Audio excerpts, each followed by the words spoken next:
All right. Reflection number 5. Yeah, I think so. Um, for this one, I'm going to be speaking again about the rule of Benedict, but this time I want to talk more about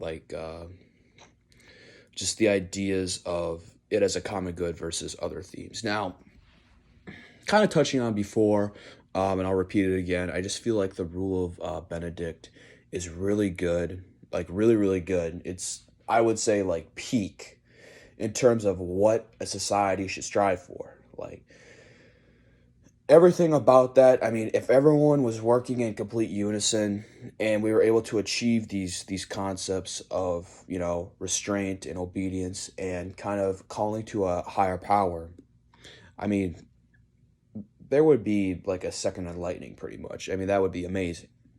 But as somewhat of a realist per se, I mean, I just kind of question the validity of it being kind of produced on a mass scale.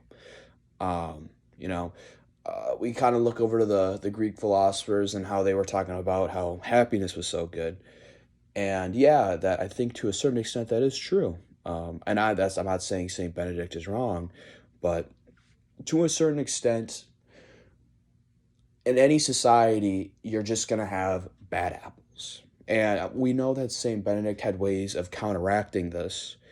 But unfortunately, his way, which is basically to exclude them and reject their ideas for a time being until they come to peace with themselves, um, can't really be produced on a large scale.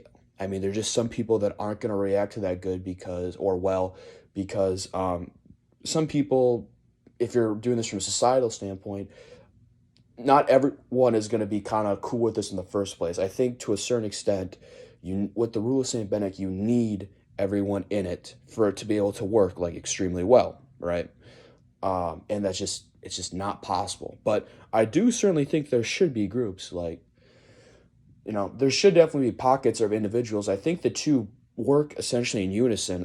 Everyone can be happy in a society. I think that's like if we're talking like Maslow's hierarchy. I mean that should be at the top, but ultimately about below that there is going to be pockets of people that are going to strive for that greater understanding, the concepts that kind of most people don't think about, and I think that is important for sure. I'm obviously, like I've been saying before, it'd be great if everyone could do it, but it's just in the grand scheme of things, I think it would just be a little too tricky to kind of pull off. But yeah, I don't know.